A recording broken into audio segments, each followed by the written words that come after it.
A comienzos del año, la Comisión Federal de Comercio indicó que durante el año 2022, los engaños escalaron un 30% en comparación con 2021.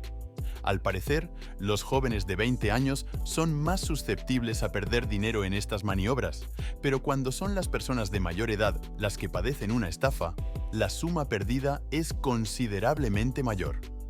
Esto es razonable, ya que los ancianos generalmente poseen más recursos financieros, aunque afortunadamente también algo más de juicio. No obstante, este fenómeno no es exclusivo de Estados Unidos.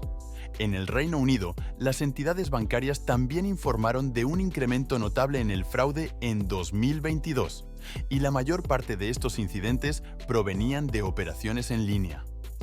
Aunque las estafas en sí no son una novedad y la mayoría de los métodos actuales son esencialmente esquemas de Ponzi o piramidales, algo ha mutado en los últimos tiempos con el ascenso de los timadores digitales y la implicación directa de personalidades famosas.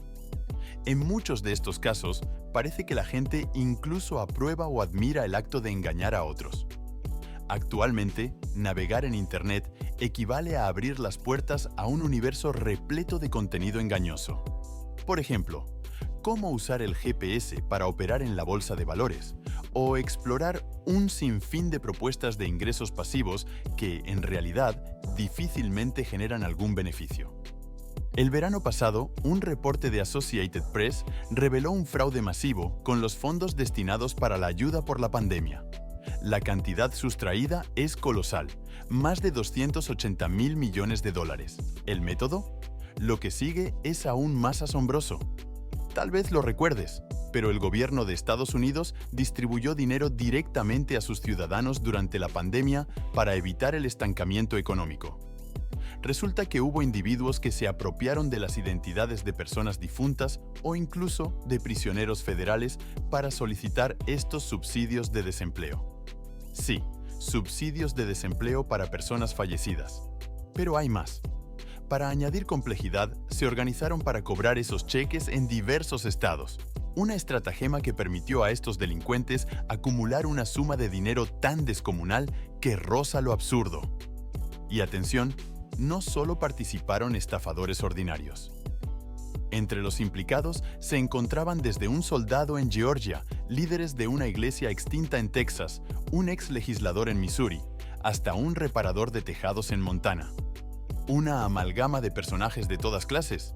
La Small Business Administration, una entidad del gobierno estadounidense, estima que el fraude en 2 de sus programas de asistencia supera los 100.000 millones de dólares.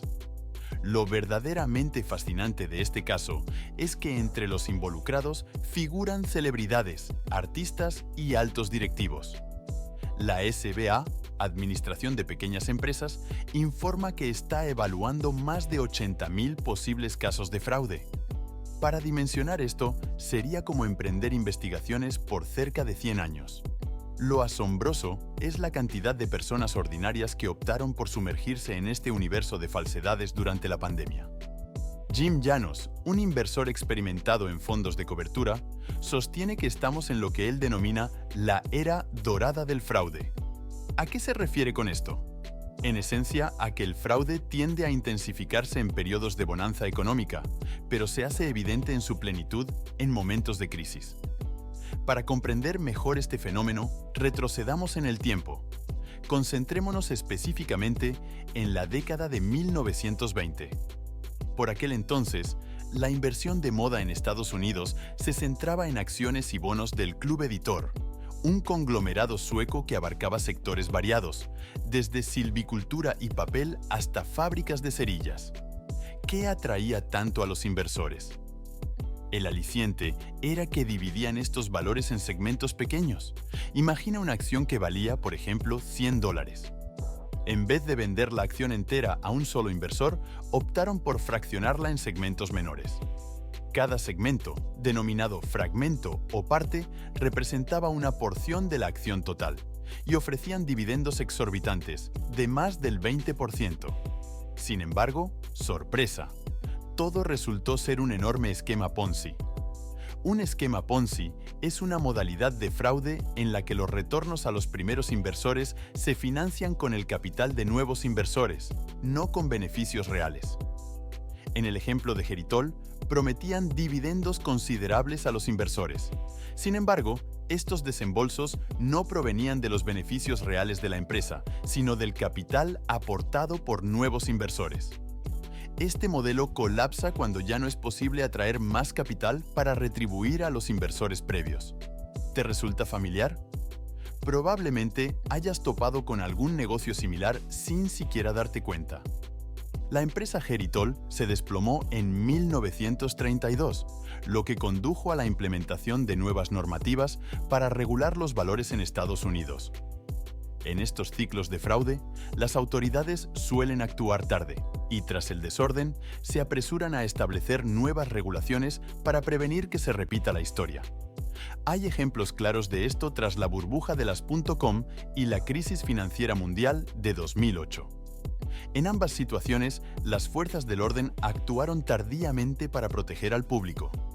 Luego, siguiendo un patrón recurrente, los legisladores introdujeron nuevas normativas para asegurar la transparencia de las empresas y evitar que engañen a los inversores. Ahora, exploremos por qué estas estafas se han generalizado y cuáles son sus repercusiones económicas. El universo de las estafas es amplio y varía desde promesas desorbitadas hasta fraudes más sofisticados, como el notorio caso de Bernie Madoff. Madoff, un administrador de inversiones, prometía rendimientos extraordinarios a sus clientes. No obstante, en vez de invertir genuinamente su dinero, utilizaba los fondos de nuevos inversores para pagar a los previos. El fraude se desmoronó cuando no pudo captar más inversores, resultando en un daño financiero enorme y una erosión de la confianza en la integridad del sistema financiero. ¿Y cuál es la reacción típica ante estas estafas? Generalmente se instauran más regulaciones. Es un ciclo que se repite constantemente. Los estafadores hallan nuevas maneras de engañar a la gente. El público se indigna cuando se descubre la verdad y demanda respuestas. Los reguladores actúan creando nuevas normas y regulaciones.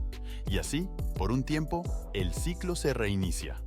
Sin embargo, los defraudadores siempre encuentran formas de eludir las regulaciones existentes o descubren nuevos vacíos legales para operar.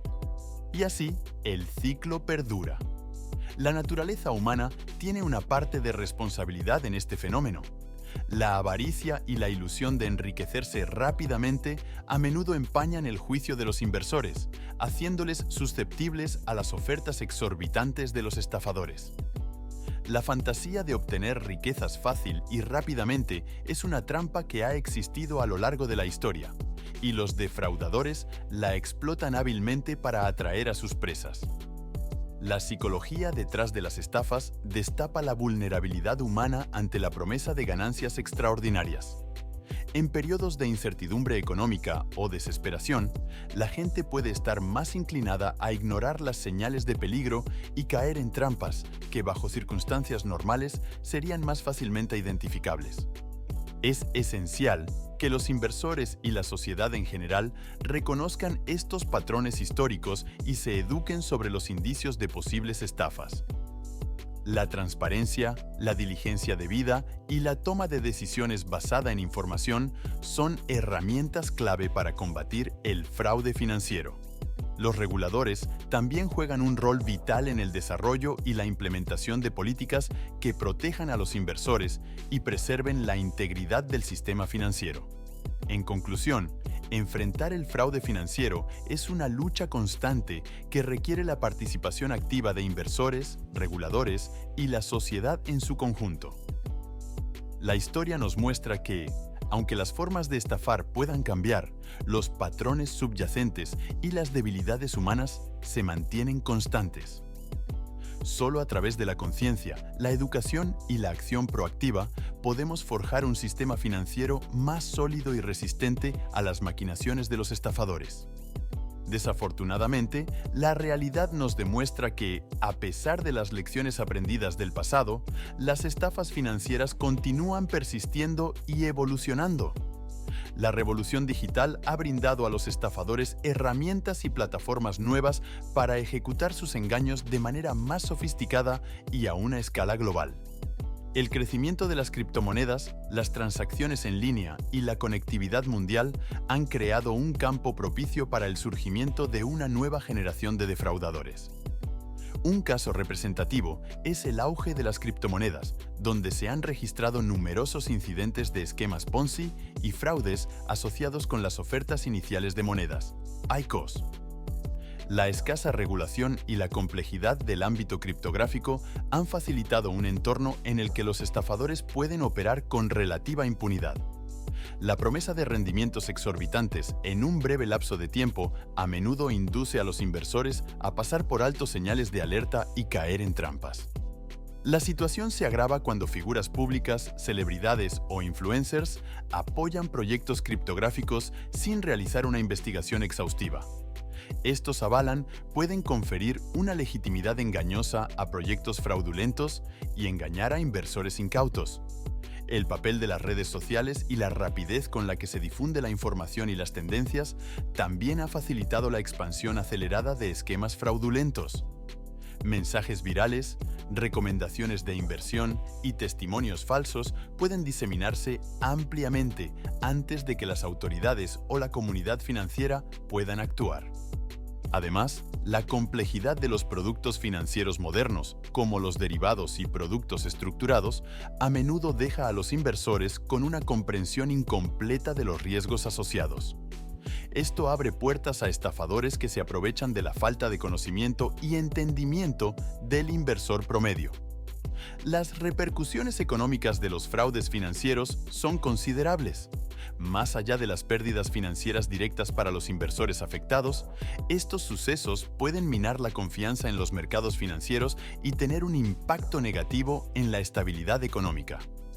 La respuesta de los reguladores y las instituciones financieras es crucial para mitigar y prevenir la propagación de estas prácticas. La educación financiera es crucial en la defensa contra las estafas. Los inversores bien informados son menos susceptibles a caer en trampas fraudulentas y están más capacitados para tomar decisiones financieras prudentes. Las campañas de sensibilización, la divulgación transparente de la información financiera y la cooperación entre gobiernos, reguladores y el sector financiero son fundamentales para enfrentar este desafío de manera efectiva.